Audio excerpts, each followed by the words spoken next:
मध्य प्रदेश विधानसभा चुनाव में मिली हार के बाद कांग्रेस अब लोकसभा चुनाव की तैयारियों में जुट गई है। विधानसभा चुनाव की हार से सबक लेते हुए कांग्रेस लोकसभा चुनाव में कई नए प्रयोग करने की तैयारी में है।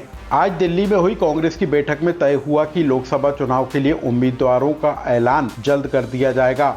संगठन के ढांचे को सुधारने के लिए नए सिरे से कवायद होगी। कई विभागों में बदलाव किया जाएगा। संगठन को मैदानी स्तर तक मजबूत करने के लिए अभियान छेड़ा जाएगा। आदिवासी इलाकों में कांग्रेस को मिले मत प्रतिशत पर पार्टी ने संतोष जताया है, लेकिन बाकी सीटों पर वोट घटने पर पार्टी के अंदर चिंता हुई है।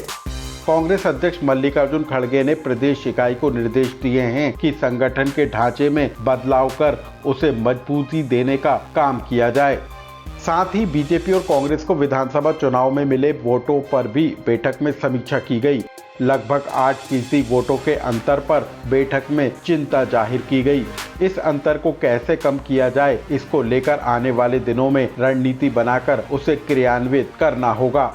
आज कांग्रेस अध्यक्ष माननीय खड़गे जी, हमारे नेता माननीय राहुल गांधी जी, संगठन महासचिव श्री केसी वेणुगोपाल जी, उन्होंने मध्य प्रदेश के सब नेताओं से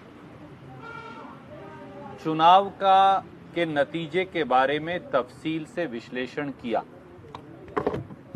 सब नेताओं ने, प्रदेश कांग्रेस अध्यक्ष माननीय कमलनाथ जी ने, विपक्ष के हमारे पूर्व नेता गोविंद सिंह जी ने, पूर्व मुख्यमंत्री श्री दिग्विजय सिंह जी ने, वर्किंग कमेटी के हमारे सदस्य कमलेश्वर पटेल जी ने, चुनाव समिति के हमारे सदस्य ओमकार मरकम जी ने, सभी नेताओं ने, पार्टी के सचिव गणों ने अपने अपने अनुभव चुनाव को लेकर उनसे साझा किए। हार के कारणों पर बड़े खुले मन से चर्चा हुई। हमसे कहां कमियां रही मध्य प्रदेश का मन जीतने में, मध्य प्रदेश की जनता का मन जीतने में, इस पर भी बड़े खुले मन से आत्म मंथन भी हुआ, विश्लेषण भी हुआ और चर्चा भी हुई। वो सारे बिंदु जो हम सब साथियों के मन में थे, समेत मेरे, सौहार्दपूर्ण वातावरण में कांग्रेस अध्यक्ष राहुल जी के समक्ष रख दिए गए और उन्हें अधिकृत किया गया कि अगली संगठन और विधायक दल की कार्यवाही के लिए वो अपना मार्गदर्शन हमें दें। कांग्रेस अध्यक्ष जी ने सारी बातें बड़ी विस्तृत तरीके से सौहार्दपूर्ण वातावरण में सुनी। राहुल जी ने सुनी, कुछ सुझाव भी उन्होंने भविष्य को लेकर हमें दिए और आगे का निर्णय अब कांग्रेस अध्यक्ष माननीय खड़गे साहब पर हमने छोड़ दिया कि वो हमें मार्गदर्शन दें कि किस प्रकार से संगठन की रचना हो, संगठन को आगे बढ़ाएं। और हमने उन्हें अनुरोध किया कि विधायक दल की बैठक के लिए भी पर्यवेक्षक जल्दी से नियुक्त कर दिया जाए, ताकि वहां जाकर विधायक साथियों की राय लेकर विपक्ष का जो अगला नेता तय होना है वो भी हो और हम मध्य प्रदेश की जनता की सेवा में जुट जाएं। मध्य प्रदेश के 8.5 करोड़ मतदाताओं से विनम्रता से हाथ जोड़कर मैं केवल भारतीय राष्ट्रीय कांग्रेस की ओर से कहूंगा कि हम एक सजग पहरेदार की तरह आपके अधिकारों की रक्षा करेंगे।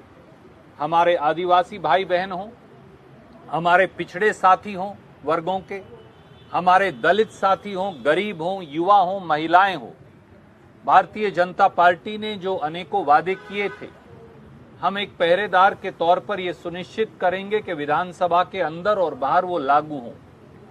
और हर बार जब एक व्यक्ति पर भी अगर अन्याय होगा तो कांग्रेस के कार्यकर्ता साथी, कांग्रेस के नेतागण मध्य प्रदेश के उस व्यक्ति के साथ खड़े होंगे। वो हमारे किसान भाई हों, हमारे गरीब भाई हों, युवा हों या महिला हों। हम आपके निर्णय को सर झुकाकर स्वीकार करते हैं और उस निर्णय को स्वीकारते हुए विपक्ष की जो भूमिका अदा करने का आदेश कांग्रेस पार्टी को दिया है, वो हम करते रहे। मध्य प्रदेश में विपक्ष का चेहरा कौन होगा, यह कांग्रेस पार्टी अब पर्यवेक्षक नियुक्त कर तय करेगी। बैठक में तय हुआ है कि विधानसभा में विपक्ष का नेता कौन हो, इसके लिए केंद्रीय पर्यवेक्षक नियुक्त कर विधायकों से राय ली जाए और उसी के बाद कोई फैसला हो। कुल मिलाकर कांग्रेस की बैठक में तय हो गया कि कमलनाथ के नेतृत्व में मध्य प्रदेश में 29 लोकसभा सीटों पर पार्टी आगे बढ़ेगी।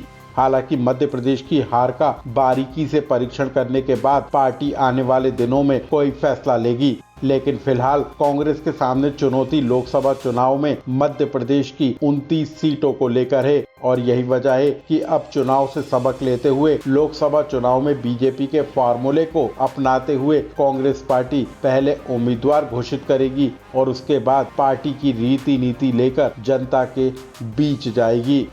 भोपाल से लोकमत के लिए अनुराग श्रीवास्तव की रिपोर्ट।